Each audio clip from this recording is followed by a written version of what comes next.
Come on, Livingston. We gotta go on and on and on. Together we can make it. We gotta go on and on and on. Come on, Livingston. Knocks it through. Mullen bursting into the box. Josh Mullen.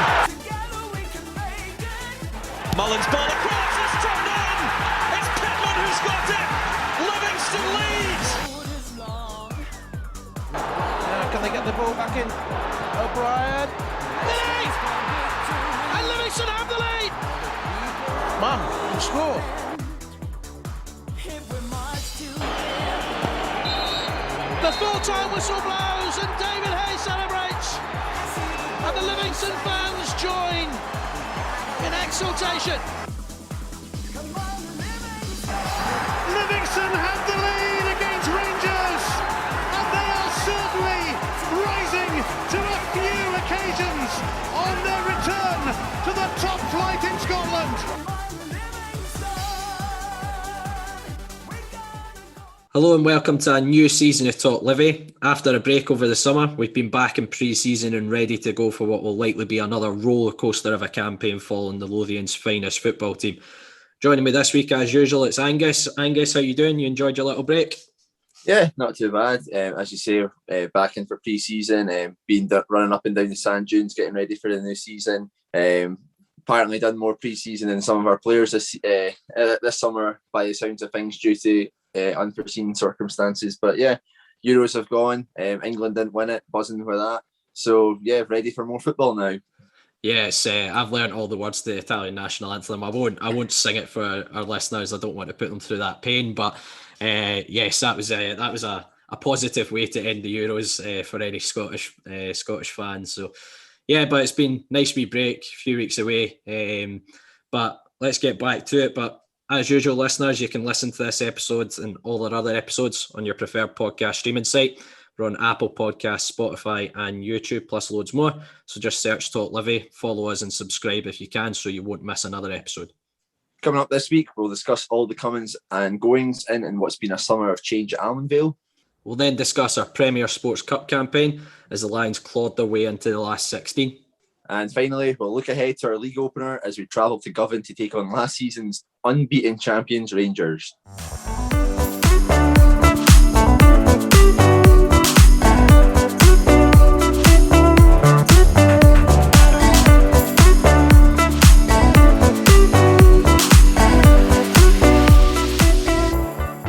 It's been a busy summer for the Lions with a number of new faces in both the coaching staff and playing squad. I guess we'll start off by chatting about the backroom staff. It's obviously been well documented by Davey, Gary Holt before him, how consistent the backroom team's been over the years, but there's been a couple of kind of high-profile departures, one being Liam Fox, who came in as assistant manager last season to help Davey out. He's moved on to Dundee United, and then Tony Craig, goalkeeping coach who very highly thought of in the game in Scotland. He's been one of the key reasons why a number of goalkeepers have ended up at the club because of him.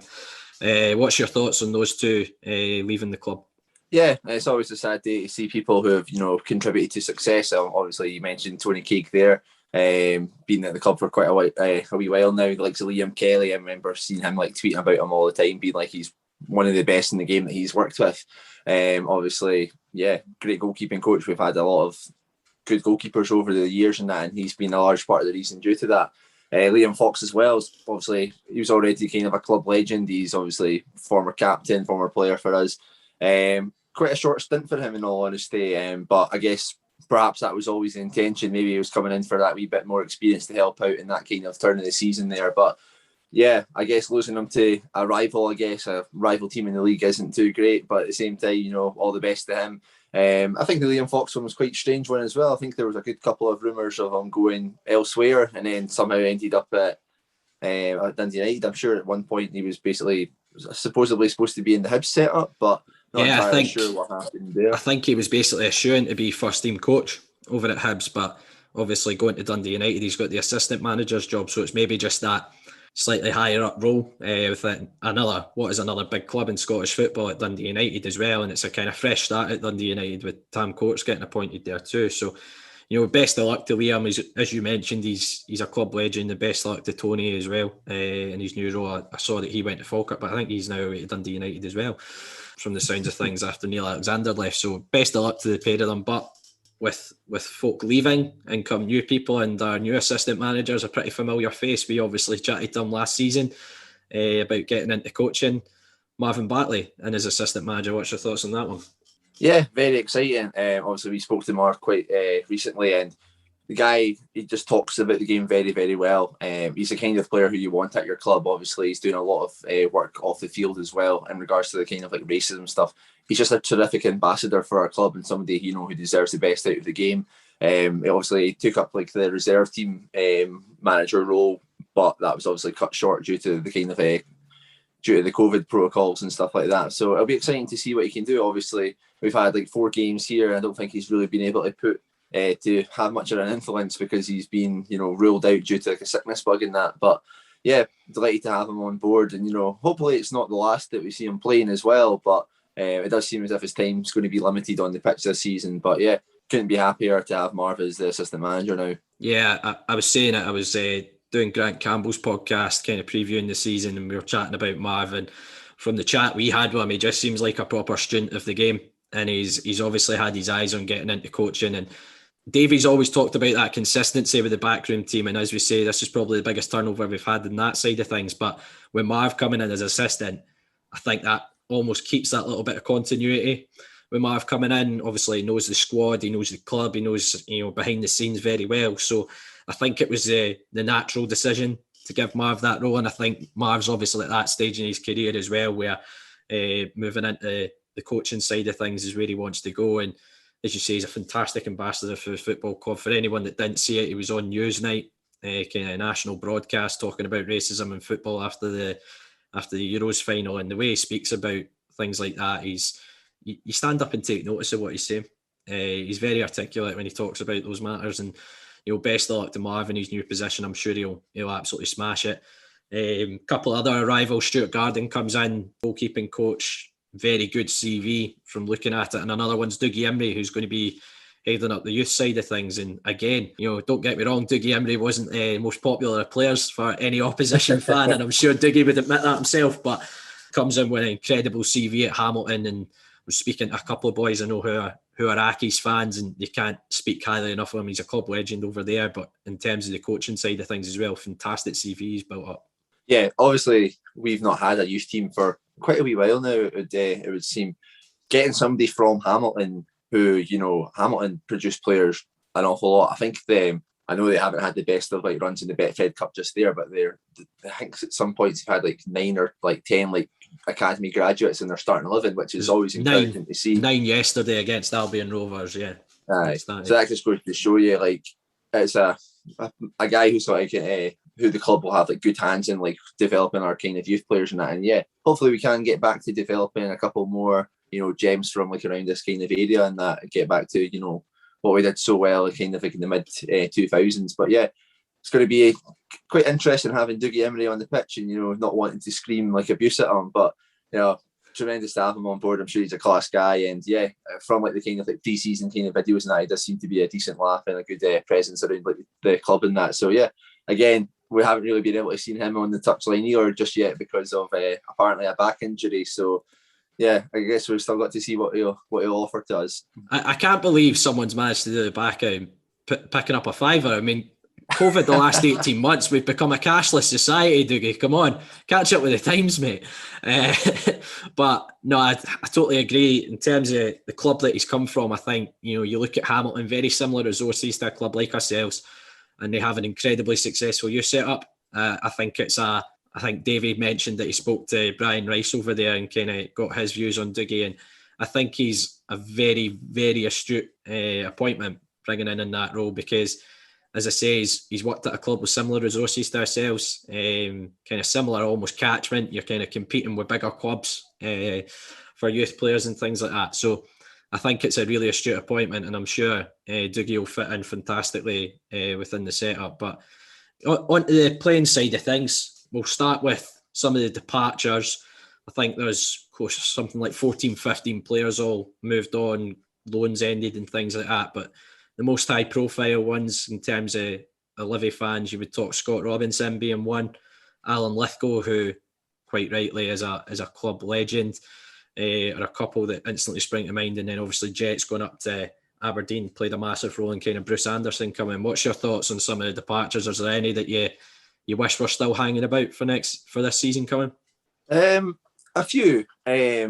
Mainly, in all honesty, I'm looking at our defence. John Guthrie for me is the biggest loss. I would say that over the course of the 2 seasons that he's been at the club, he's probably been our most consistent player. How many Livingston players can say they've played 2 seasons for us and they've both been top 6 finishes in the top flight? Absolutely tremendous player, but unfortunately, personal matters came into play, and the club were able to come to an agreement with him to send him back down south to Northampton, and hopefully he does achieves all the best down there in his new at his new club. But yeah, for me, that's the one that stands out. Mainly, I think because obviously we'll get to the arrivals. I don't really feel we've overly strengthened in that position, and I think that with the added bonus of, Alan Lithgow ended up leaving. I mean, another player who deserves a special mention because of, former club captain. He was tremendous for us during League One, Championship, and even that first season in the Scottish Premiership. He deserves a lot of credit and a lot of thanks for what he's done at the club. And then obviously Effie Ambrose leaving as well. I was a wee bit worried that we could be a wee bit short in that position.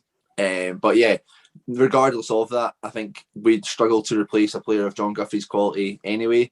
And that'll be interesting to see how we cope with that this season. But yeah, for me, John Guthrie is the one that's the biggest standout there. And then if you throw in Ambrose and Lithgow, that's probably where my concern comes in regarding our transfers this season. I think, as you say, John Guthrie is the big one. Obviously, there's personal reasons why he's gone back down the south. But we've had him on the podcast before. It's actually quite ironic he gets called Big Bad John, because he's one of the nicest guys you could possibly speak to, big friendly giant really, and I'm sure he'll be a massive miss for us this season. Very difficult to replace a player of his quality, but it's quite funny because he didn't come with a very good reputation coming up here from the feedback from Walsall fans, but he's certainly proved those comments very much wrong. Alan Lithgow, I know Davey kind of singled him out when he'd done the release on kind of the list of players who were leaving the club. But I still remember looking back to League One and thinking, why have we kept Alan Lithgow and not Sean Crichton? And I'm pretty sure I'm not one of the only fans who thought that. But that season in the Championship, unbelievable. Other than Craig Halkett, probably our best player that season. Just simply sensational. First season back up, he wasn't in favour with Kenny Miller. Gary Holt's first game in charge, he brings him back in from the cold, he scores, keeps a clean sheet, and then he was ever present after that for the rest of the season. It's such a shame for Al that his time at the club's come to an end with that kind of long-term injury. He's got back playing, but then it's in front of empty stadiums, and a player that's given so much to the club's not been able to get the send-off he deserves. I think that's the tinge of kind of almost regret with Al, is that he doesn't get that. Hopefully he'll be back at the stadium at some point so the fans can kind of give him a round of applause and let him know how much he was appreciated when he was here. But him, I think, Jet, going on the last 3 months of the season, he's a big miss. I think he'll be a massive hit at Aberdeen, Jet. I think he could score, 15, close to 20 goals, fully fit, proper pre-season under his belt. I genuinely think he could be one of the signings of the season, in my opinion, going on his form for us at the tail end of the season. And then the one who the club like to not talk about anymore is Scott Robinson. Obviously, he's been a big servant to the club over 4 years as well, and fantastic player, but I think we've replaced him in signing Bruce Anderson. I think we've got someone who offers quite similar to Robbo, but I think has more of a natural goal instinct and gets into those areas where he can be more of a threat. So I think we have replaced that one. Yeah, those are the kind of key ones. You talked about Effie as well. I think we'll obviously go on to chat about the Premier Sports games and what kind of concerns we have from those. But you mentioned centre half, and that would be one of the topics that will come up for sure.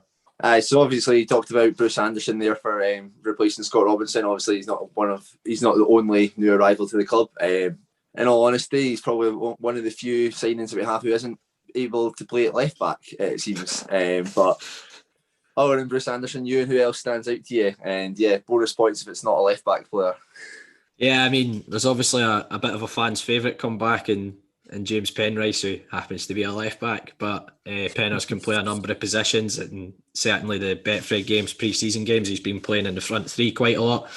When he was with us first time, he played left-hand side and midfield three as well, so Penrice is very flexible. It'll be interesting to see how he steps up to playing in the Premiership. Obviously, he was very good for us in the Championship, and he's been in a struggling Partick Thistle team, to say the least, for a couple of seasons. I know they won League One last year, but it'll be interesting to see how he makes that step up.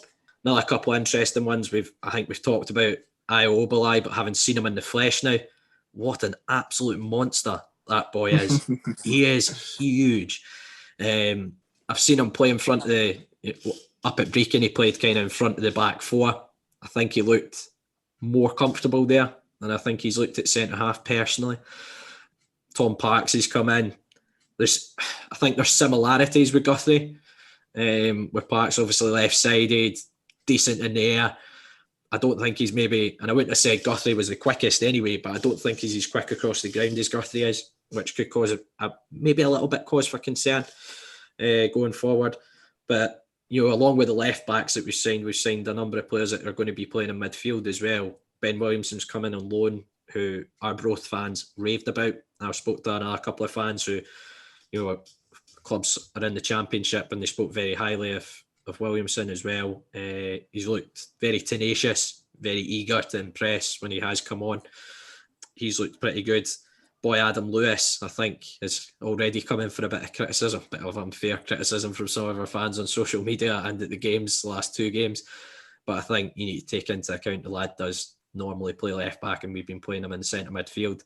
My only comment on him so far would probably be, I think you can see he's got clear ability on the ball. There was a couple of passes he made against Cowdenbeath the other day, absolutely carved them open. But I think he's almost looking for a couple of seconds too long in the middle of the park, which you might get when he's playing at left back, where you don't get that sort of time in the middle of the park. And I think that's maybe something he'll become accustomed to playing up here. But I think Anderson, you touched on Anderson. If he learns the offside rule, he's been caught offside a few times in the games I've watched. He's very much that kind of on the shoulder type of forward, balls in behind. But he's getting in good areas. He's getting on the end of chances. If he starts hitting the net, I think we could have found a bit of a gem in Bruce Anderson. And I know from hearing Davy's comments as well, he's a player that we've looked at for a good couple of seasons as well with Jet.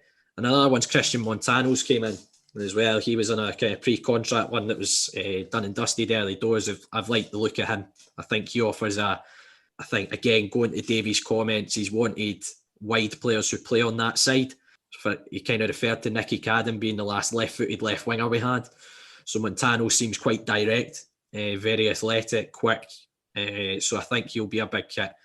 And then the big marquee one we've not really got onto yet is Andrew Shinnie coming in as well, an ex-Scotland cap. Good few years ago now, he got his cap against Luxembourg, but a player that's played a number of games down south at a high level, regularly played in the Championship down south. I think he's a huge signing for us, and I think he's the type of signing we needed a little bit. We'll touch on the Betfred games later on, but I think he'll add a little bit of creative spark in areas and a little bit of experience, because I think another thing with the recruitment this summer has been, I think we've brought the age of the squad down quite drastically with the players that have come in, a lot of kind of younger, youthful looking players. So I think we needed maybe someone like Shinnie coming in who does know the Scottish game, has played up here. He's obviously kept an eye on it when he's been down south as well, but I think he could be a fantastic addition to the squad. Yeah, I think the transfer business that we've done is quite interesting, because obviously we're going to probably go on to talk about some of our concerns in a wee bit deeper detail. Because I was talking to one of my pals and that, and they were like, "Oh, like, are you concerned because like the transfer business you've done has been poor?" And like, I'm like, no, not at all, really. Like the transfer business that we've done, like all the players are they're all good caliber, they're all decent quality, and they're all kind of flexible. So I think it's very interesting to see like how it's going to blend into a team. Yeah, everybody who you've kind of mentioned there, I've not been like, there's nobody who I'm kind of like really panicking about. Well, maybe one or two. Again, we'll go into that a wee bit later, just because of the terms of some of the things that you've just mentioned there as well. But yeah, like Obalai, I'm most impressed with him, how vocal he is. Obviously, if Marvin Bartley's not going to be on the pitch, we've lost John Guthrie. There's like our vice and captain from last season. We're missing a wee bit of like vocalness in the park. I think Obalai yesterday, you could like hear him screaming the entire time. I mean, the poor linesman on our side, wouldn't they be like that? Wouldn't they like to be him with like Obalai screaming at him the whole time? Montano as well. You know how much I love a winger. You know how much I want actual natural players in those positions. And yeah, but could it mean Alan Forrest doesn't play as much? This is going to be heartbreak for you if Al doesn't play. He's already bumped his number 11 jersey somehow, which I'm not too happy about. So we're going to have words about what's happened there. But nah, competition for places is best, and you know, if it's as long as it's not somebody stupid playing on the left wing, like who shouldn't be out there. Like if Obalai was playing left wing instead of Alan Forrest, I'd be disappointed. But we'll see how it goes. With the boy Lewis, I think you're kind of spot on there. He does have decent passing in that. I think he's just kind of adjusting to the Scottish game right now. I think we're probably talking about a player who has limited experience in actual professional football as well. So he's probably having to get up to speed very quickly in a new league, which, you know, we're playing teams like Cowdenbeath and that who are just going to run at you, like, because if they stand off in that, they're not going to really get anything off of you.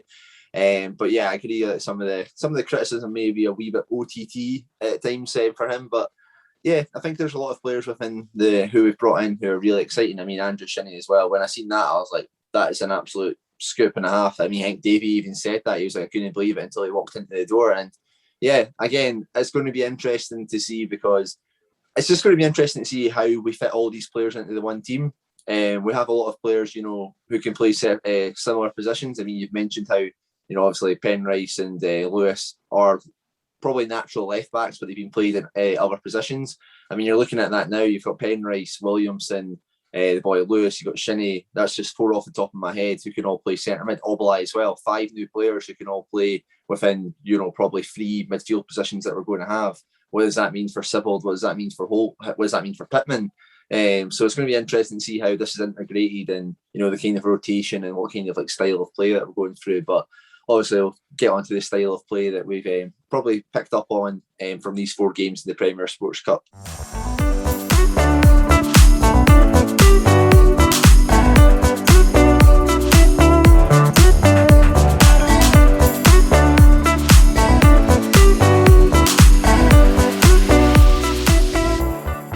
Competitive action started for the Lions as they began their Premier Sports campaign with a trip to Brecon. Ewan, you managed to sneak your way into the game, and of course you'd been at Wembley this season and you'd been at Hampden as well. But did any of those feelings match seeing that hedge at Brecon again? Nah, I've missed the hedge. I miss being in the Tin Pot leagues for things like that. I got a little reminder going back to games, seeing the beautiful hedge, which despite COVID has been maintained beautifully up at Brecon. Fair play to the staff there. They've probably focused more on the hedge than their squad, going by their 3rd relegation in 4 years.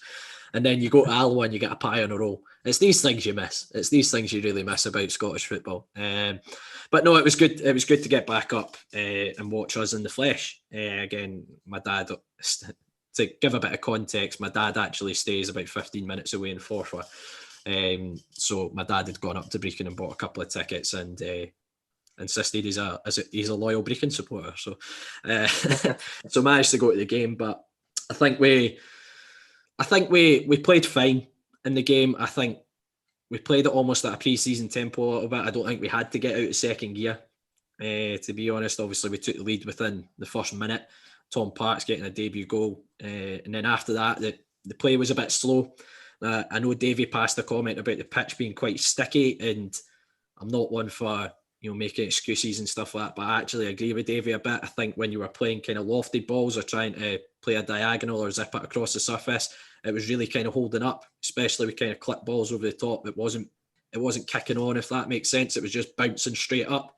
So you weren't getting that kind of run of the ball. And I think second half we tried to tweak that a little bit, and we started playing a little bit more direct, putting balls in behind them, especially on their right-hand side. And we caused a lot of problems going down the left with Penrice and Jacko in particular, causing a lot of issues. And we got the second goal. Ayo got a debut goal as well.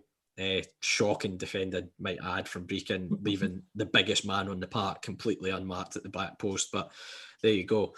And then we got as the game wore on, kind of probably after an hour, we started to open them up quite comfortably, I think, and we could easily come away with maybe 5 or 6 with chances we had. Hamilton had a couple of good chances when he came on. Anderson had a good chance as well. Penrice had a good chance to follow up from Anderson's one. So we created plenty, and then Jacko kind of rounded it off, coming in for a tap in stoppage time for what was a very comfortable win. But I thought I was really impressed with Adam Lewis in that game. Again, you need to take a bit of context. Brecon are a Highland League club that had just been relegated. So you do need to take it with a pinch of salt. But I thought Lewis, playing in the middle of the park, he was keen to get on the ball, always showing for the ball, which I like in a midfielder, not shying away from getting into possession and taking the ball. And I like a midfielder that tries to create as well. And I think he was trying to do that. But I think that's where I go back to Jordan Thompson a number of years ago back in the Championship, and I think Thompson was criticised by our fans for always giving the ball away. But the way I saw it was he was giving the ball away whilst trying to be creative and kind of making that 70-30 pass against them. But if it comes off, it's an absolute top-class pass, and he's created an opportunity. And I think Lewis tries to do that a little bit at times. But there was obviously quality there. I think Io, in the games I've watched, he's looked more comfortable when he played in that game, certainly sitting in front of the back four rather than in the back four. And I think if you look at Queen of the South fans' comments, they would say the same. But it was a very comfortable performance, and as I say, there wasn't much threat, and I would have expected us to, at minimum, come away with kind of winning the game by a kind of clear margin. Yeah, spot on. First game coming back, obviously they've been doing pre-season for a wee while. The main thing was the result there. I don't think anybody was going into that match and being like, this is how we're going to really define like how we are as a club this season. Yeah, very, very routine game. I don't think that Brecon even had like a chance. Not that I can remember anything clear cut. Might have had like a couple of set pieces or something like that, but that was probably as far as it went. But yeah, it was a good kind of run out for the guys. Kind of first game, like in a competitive environment, playing together, and yeah, 3 goals. Parks scoring with his first touch for the club. I don't think many people can probably say that, to be honest. But yeah, routine victory, all that we'd expect. But you're probably going to have to take the reins for this one, because I was away watching. I was away when we were playing Alloa, so I didn't get a chance to see it. Obviously, lost 2-1. So I'm going to put that blame on myself. The first game that I've missed in quite some time. And they must have been missing, like, knowing that I was there. They were like, pressure's off, Angus isn't watching today. But obviously we succumbed to a 2-1 loss there, Ewan, and by looks of social media, it didn't appear to be the best of performances. How would you sum that up? Try and be polite about the performance. No, it wasn't a good display, and I think Davy's comments after the game, and I think Jacko done the kind of IFC Live stuff, I think said it all, really slow, lethargic, looked tired. But obviously later in the week it came to light the issues that we have been having with COVID, and players hadn't trained for a couple of days prior to that, which wouldn't have helped. But not to make excuses, we should still have enough to beat a League One side. First half, we were really struggling to kind of keep control of the ball. And to be honest, Alloa could have easily been 3-0 up at half time. Connor Salmon could have comfortably had a hat trick. They hit the bar out with that. But this is where my concerns really start with the centre halves. I think centre halves, one of those ones you need a good partnership, and it can take a bit of time for that to come into play. And again, I'll take into context that it is only a second competitive game, but I was concerned with how easily folk got in behind them. Their distribution wasn't, Jack and Tom's distribution wasn't particularly great that afternoon. And yeah, I just think we looked really short on ideas. Second half, I thought we did look a little bit brighter. Anderson had a decent chance and then took his goal really well. You think once we've got a goal up in that, it should really settle us down and we should start to kind of take control of the game, take it by the scruff of the neck and see it out. The equalisers, the defending's pathetic, to be totally honest with you. Angus manages to ghost past 3 or 4 challenges and then rolls it into the far corner. Penalty was the opposite side of the park for me, so I can't really comment, but it looked soft. It didn't look like much, but he's went and tucked it away, to be fair to him. But Alloa thoroughly deserved to win that game. Had we taken anything from the game, it would have actually been disrespectful, because we were that poor. And we were next to where the Livy team were getting changed. They were in one of the porta cabins, and you could hear Davy going through them at half time, and rightly so, because it wasn't good enough performance. And we were quite disappointed when Andy McKenzie came and shut the door. We weren't able to hear all the juicy gossip that was going on in the dressing room. But nah, it wasn't a good performance. We got what we deserved, to be totally honest with you. Yeah, when I was in Rossi just there, I was giving it big licks to all like the Rangers part of my family, being like, "Oh, like we're 1-0 up against Alloa. That's going to happen to you when we play on the 31st of July." Yeah, that went well. So yeah, we tried to get one on the chin, to be honest. But one of those games you think you can be arrogant about playing at Alloa, and then it comes to bite you in the arse, doesn't it?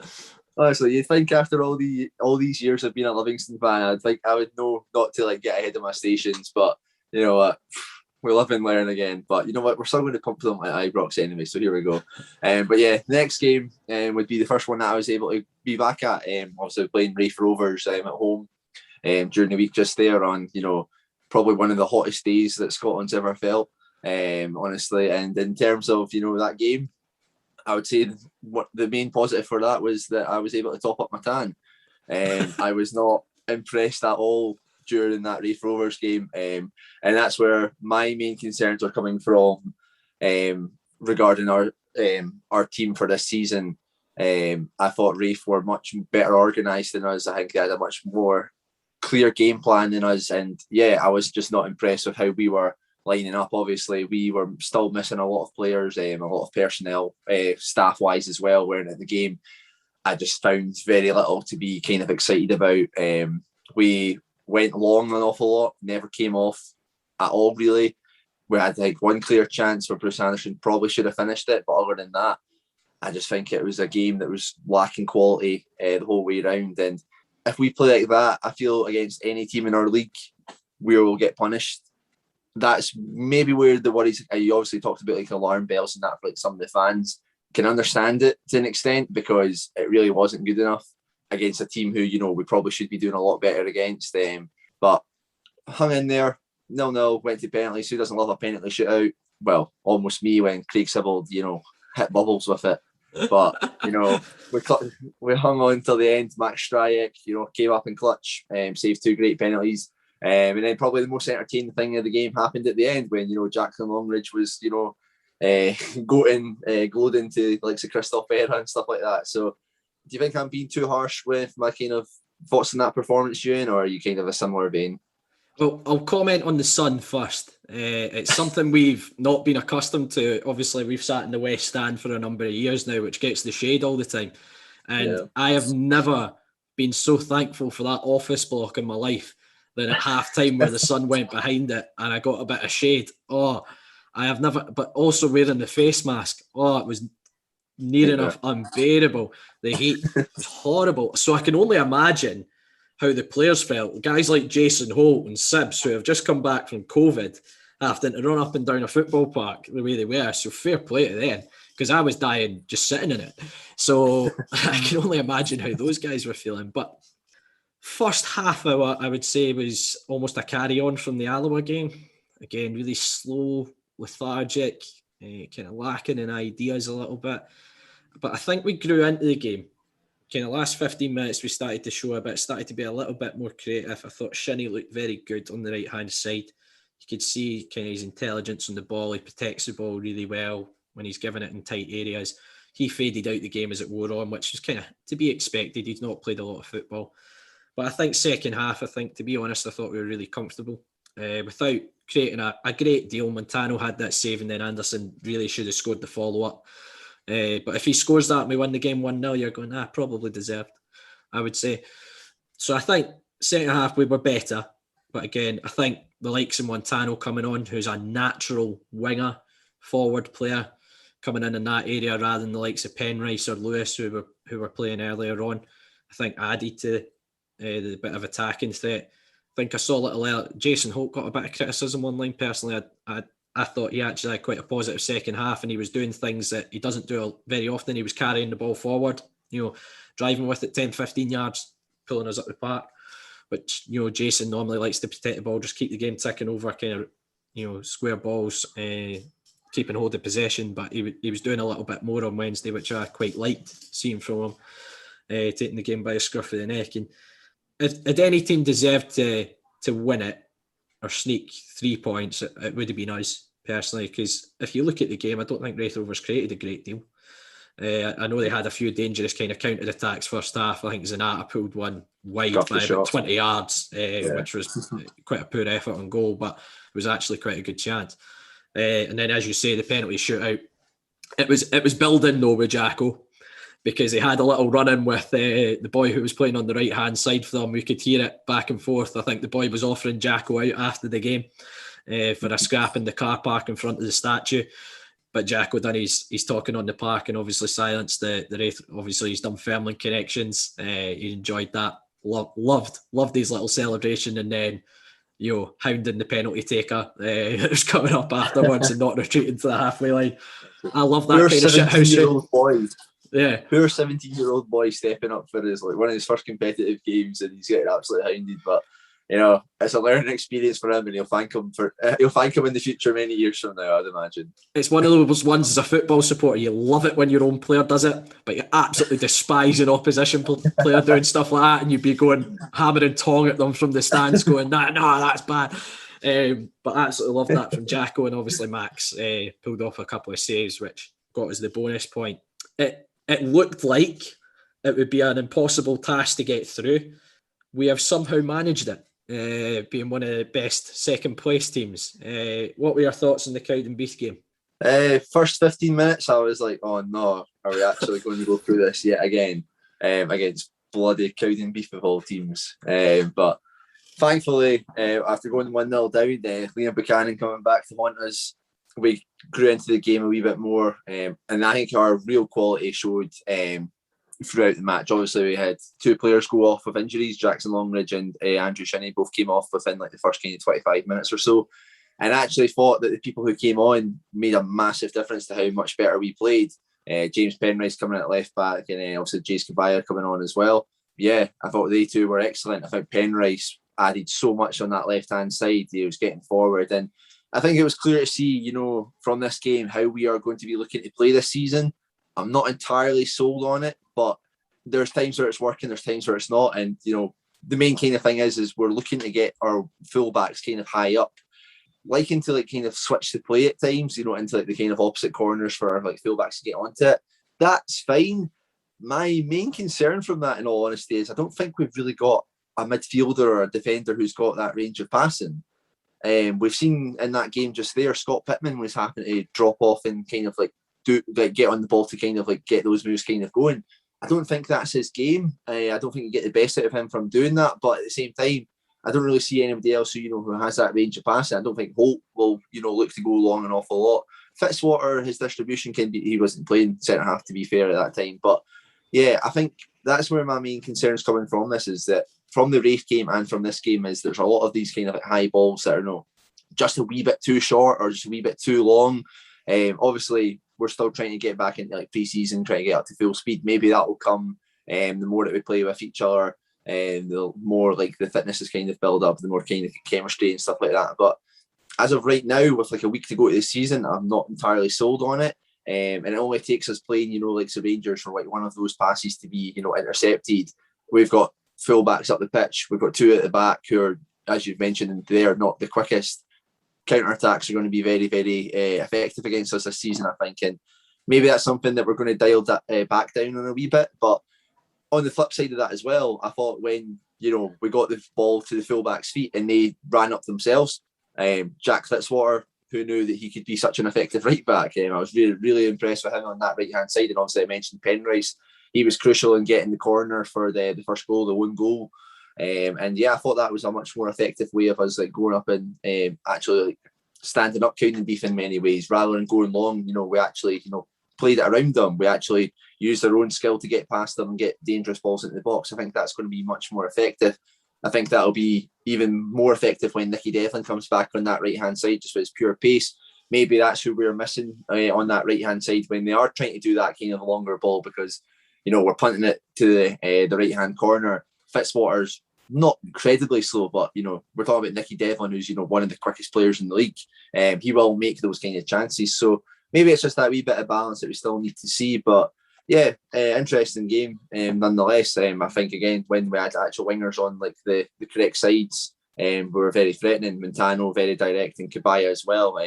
Kabaya did an absolute tremendous bit of skill during the game. It's a shame that he fell on his face like 2 seconds after it. But I feel like that kind of sums up the boy, not only as a player but as a person as well. We've already heard that he's not the brightest of that, but every time I see him, it's encouraging. He always wants. He's that kind of player who you want to watch and you get excited by. But yeah, obviously Bruce Anderson got his another goal to get us into the lead, and then wrapped up with a very fine finish from Craig Sibbald. His 10th goal for the club, and the very effective victory as teams below us all bottled it, and we managed to sneak through to the next round. And I guess we'll see who we get from that. But yeah, from out of nowhere, we've managed to secure our place in the next round. Yeah, I think any Livy fan could have called that Liam Buchanan was going to score somehow. I think he has what I described like as the Ian Russell knack. Ian Russell used to have a knack of scoring against these old clubs, and I think Liam Buchanan's got that as well. And it's a Maybe kind that's of classic. He's got about 42 different clubs. Yeah, but Bucky's a very good finisher, and he took his goal very well. But it was poor defending from our part. Kelly's got caught well under the ball, and we'll try and put it down to a bit of rustiness again. Kelly's not played a great deal of football coming in yesterday. 90 minutes will do him the world of good there. So at centre half as well. But I actually think Shinnie coming off made a big difference. As I say, you said the 2 subs. I think Penrice was excellent at left back yesterday, offered us a great out ball on the left hand side. But I think Shinnie's not one to go past players or kind of get in behind, running behind. He's not maybe that type of player. He's very creative on the ball though. Cabia came on and he was hugging the line, offering us that natural width out there, because I'll go to the right back, and you mentioned Nicky. Right back so far, we've had Jack McMillan and Jack Fitzwater playing there now. Jack's a centre half. Jack Fitzwater's a centre half naturally, and then McMillan. Love Jack McMillan to bits. I think defensively, he's probably our best fullback that we've got. But in terms of going forward, that was where I would say his limitations are.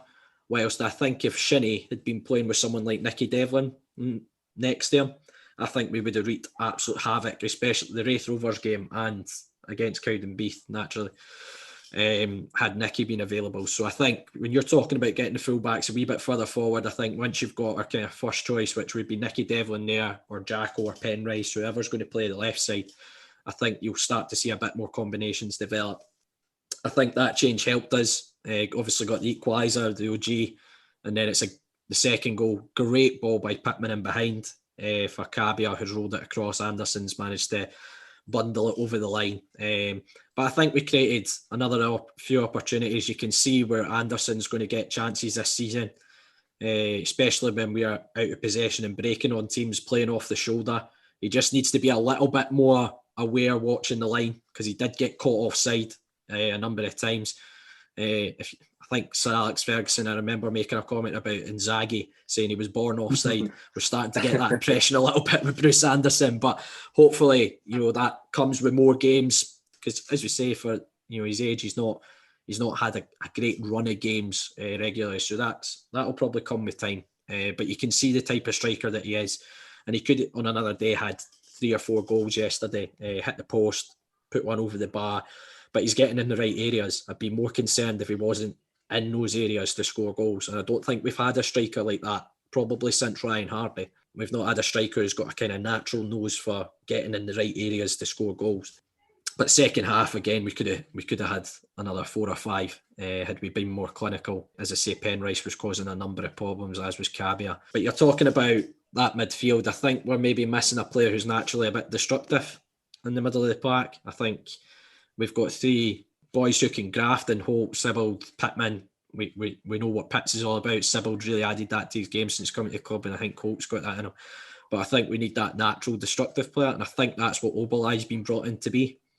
And you talked about the range of passing as well. I think Obalai, you might have saw it a few times yesterday, he likes to try and spread the ball a wee bit off target with a few of them. But I think you can see he likes to try and spread the play out to the touchlines a little bit more. And I think I've said it with Jason Hope before last season. There was a few games where he maybe cut out 2 or 3 passes and played one out to the touchlines. I think Hope has that in him to do that. But it's a case of maybe seeing it a little bit more often if he's playing in that role. But there was a lot more positives to take. Again, take into account it's a League Two side, don't get carried away. But I think you started to see a lot more combinations. We were creating opportunities. But I think that the main thing I would say to the fans this season is bear in mind this is a very new looking team. There's 15 players left the club. I think there's 12 come in total, 12 or 13 come in. It's a very new look squad. It's a younger looking squad as well. So it's going to take a bit of time. But that's where it concerns me a little bit with the games that we've got to start the league campaign. We've got 4 of the top 6 in our first 6 games, I believe. So it's a tough looking start to the season. So from the games, we've managed to get through, which is the main thing. We've managed to get into the last 16 by the skin of our teeth. But we've got through despite all the issues with COVID and stuff like that, which I think it's a minor miracle we've not had to forfeit a game, going with the issues that we've had, like some clubs have. So we're in the last 16. I think there are positives to take. I think there's signs of light in this team for the season ahead, and hopefully we can get off to a decent start in the league. Yeah, with that as well, you just mentioned about like the tough start we have. It's important that us fans, we need to be, not happy clappers, not just like overly positive. We've really got to get behind the team. Whenever like things don't go completely correct, there's no point of all chucking the toys at the pram and stuff like that. We've got to really get behind the team. I mean, we're talking about we've got what at home. Aberdeen's the first home game we have. Aberdeen, Motherwell, and then Celtic. Our first 3 home fixtures. 3 tough games, which we've really got to get behind the team for this. We can't be having we need everything that we can have especially against Celtic. We're really going to need us to really get behind the team. That's got to be the main thing. We've all been away from the games for so long. We were all delighted to be back. Let's get behind the team. Let's roar them on, and let's cut out like all the negativity, like some of the stupid shouts that like Lewis and that we're getting. Like really get behind the team.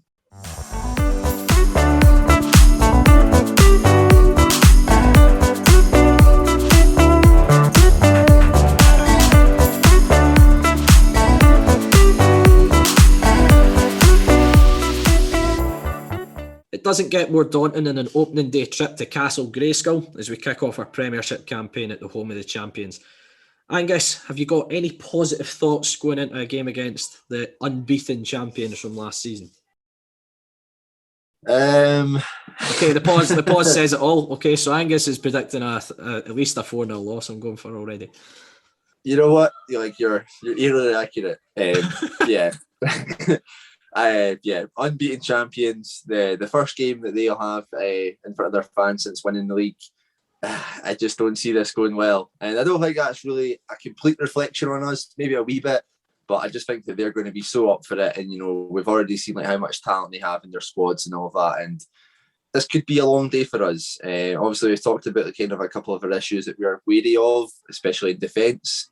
It's not the best team to be playing the first day of the season if that's the kind of like the thinking that we're having at this moment. But we've got to go there. I don't think many times actually since we've been up in the top flight that we've had many shocking performances at Ibrox. Last season, I think did we only play just the once, and it was a 2-0 game. Obviously, it was done and buried within 50 minutes. But I don't think the rest of the performance was particularly bad. Previous years as well, I think we took the lead once. There's a game that Dykes got sent off that we were playing very well as well. So it's a place that we always kind of tend to do not too bad. Now that I've said that, we're absolutely going to get scalped now. But yeah, we've got to take this as we've got to take it as a free hit. In all honesty, there's no way of looking at this in any other light. We are playing the league's best team, the team with the best depth and everything like that. Damage limitation. In all honesty, it's going to be for me. But hopefully the lads can put in a strong performance, and they can show us something to be excited about going into that second game of the season at home against Aberdeen. But yeah. You got any thoughts different that would be, offering a wee bit more positivity? You talked about it just there, Angus. We've actually performed relatively well whenever we've gone to Ibrox since coming back up. If you look back to our first season back up, we lost 3-0 there, but it was never a 3-0 game. Alan McGregor was wasting time with 10 minutes to go at by kicks, which kind of said it all. Morelos came on and just put us to the sword late on. But, we've always gone there and we've been competitive at Ibrox, I think. But it's going to be, as you say, it's a monumental task. They're going to have 17,000 fans back in, which, first time at a competitive game, since they've won the league. It's going to be a kind of party atmosphere for them, and the Rangers team, I'm sure, will want to go out and impress. But for us, as you say, it's a free hit. I think nobody wants this fixture on the opening day. We've had it before in recent years when we went to Celtic on the opening day, on the first day after we got promoted. So it's probably the most daunting away trip you can get on the opening day, is going away to the champions. However, I don't think they're unfurling the champions flag at Ibrox at the weekend. I think they're holding that off till September when they can get a full house for it. They'll probably do it at the Old Firm game, more than likely, Rangers being Rangers. But yeah, it's a free hit on the Sky cameras. It's an opportunity for our players to go and show what they're about, and hopefully we can go and give a good account of ourselves. And as you say, it's a little bit damage at limitations, but it's a free hit. These games aren't where our season's going to be judged on, to be totally honest with you. So it's an opportunity, as I say, for players to go out and impress the manager, impress the fans, impress the folk viewing it on Sky Sports as well. So, as I say, hopefully we can give a good account of ourselves, and who knows, cause an upset. Yeah, but going on to that game there, like, obviously we've not had an awful lot of time, to see like how this team's going to be gelled. Obviously, there's a lot of players being missing as well. What would be your kind of ideal kind of lineup for this game? Would you, even like formation wise, would you go for a back five in this game? To try and concede as little goals as possible, or should we stick with the four that we've been clearly trying to implement during these four Premier Sports games? I think it's quite clear to see Davey has a plan on playing like 4-3-3 this season. I think that's been evident from the Premier Sports games that we've played so far. I can't see us going to Ibrox and playing a flat out 4-3-3, to be totally honest with you. I think it's we always tend to go to Ibrox Celtic Park with a bit of a game plan. I think we might set up as a 4-3-3, but I think we'll be a bit more defensively minded. I think you might see the likes of Lewis or Penrice playing in the front three. However, they're going to be doing a lot of work in front of, if Jacko's fit or whoever plays at left back. So it could be a combination of Penrice, Lewis in those areas, but they're going to be playing, rather than a forward player, they're going to be playing as a winger type thing, covering in and doubling up in the wide areas, because we know what Rangers offer in those areas with Barisic and Tavernier. Loads of assists, loads of crosses, good quality crosses they get from those areas. So we're going to need to be very vigilant in those areas. So I think, as I say, you're going to have a wee bit more defence minded. Hopefully, the likes of Josh Mullins may be available, can play in front if whoever's going to play at right back. Might be Jack McMillan come back in, because he is defensively quite sound, and obviously Nicky's been missing quite a bit. I think Nicky comes out of isolation on Tuesday, so it might not be enough time to get him up to speed for a game like this. So might be an idea to do that and just be a bit more cautious in those wide areas, but still have a threat. Was listening to one of the previews for the season, and one of the Rangers podcasts were talking about how Bruce Anderson caused them a lot of problems for Hamilton last season, the game they drew at New Douglas Park. Getting in behind them. So, that's Anderson will try and stretch the game when he can. But it's about the service we give to him. We're going to need to try and not feed it straight down the throats of the likes of Hollander and Goldson. We're going to need to try and get him in the channels and stretching the game a little bit, getting him into those pockets to run in behind and hopefully cause a few problems. But it's going to be a colossal task, regardless, as I say, just the occasion that it is. And if we keep the score below 3, I don't think it's a bad afternoon's work, to be honest. Yeah, I guess that leads on perfectly to just go into our predictions then. You say it'll be a good job to keep it under 3. I'm just going to go for it. I think we're going to get 5 taken off of us. So I'm going to go 5-0 Rangers. I don't want that to happen, but the performances in the Premier Sports Cup haven't filled me with great confidence. And I just feel that on a day against Rangers, with the kind of day that it's going to be for them, the celebration it's going to be for them, yeah, I don't see it being a very positive for us at all. So obviously now that'll be known as the negative one on the channel. Ewan, what are you going to go for? Because if you do anything less, I'm the villain. Yeah, I'm going to stick with kind of what I said there. I'm going to go 3-0. I think it'll be a comfortable afternoon's work for Rangers. I think we'll graft and will frustrate for spells, but I think Rangers' quality will show in the end, and I think they'll comfortably win the game. But 3-0 I'm going. But stranger things have happened, and yes, stranger things have happened. Who knows? We could go there and cause an almighty upset on the opening day, which would be incredibly satisfying for ourselves.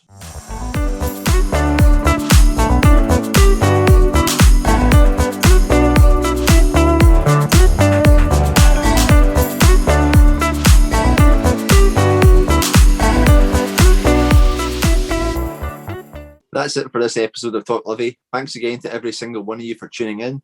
If you can, we'd love to hear your feedback. Either leave us a review on iTunes or simply message us on Twitter, Facebook or Instagram.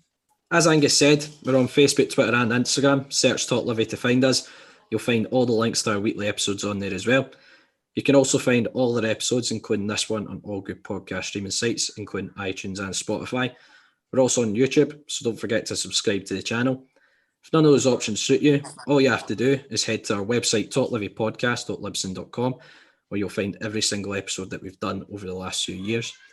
And just before we finish up this podcast, I just want to say, some of you might have seen Andy, who's been involved with the podcast since we started. It was me and Andy that kind of started it up.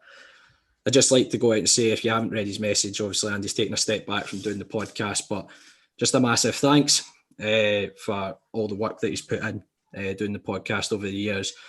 A lot of time editing these podcasts goes on in the background, putting it up online, graphics and things like that we're putting out in terms of content. So he's going to be a big miss in terms of the effort he's put in. Obviously, we're going to take up that flack a little bit. We're going to need to learn a few things ourselves. But yeah, just a massive thanks to Andy. Obviously, he's taking a step back for personal reasons, and hopefully all those kind of issues resolve themselves. But thanks so much for all your efforts over the last few years, Andy. I don't want to inflate that guy's ego too much more, but you're absolutely spot on. Guy's been absolutely tremendous. Obviously, I've only been here for a short period of time. Guy does so much work, and yeah, he'll definitely be missed. And yeah, all the best for him in the future. But yeah, that's it for this episode. Thanks again for tuning in. As always, enjoy your week following the Lothian's finest football team, and let's go to Ibrox and get 3 points. Come on, Livy. Come on, Livy.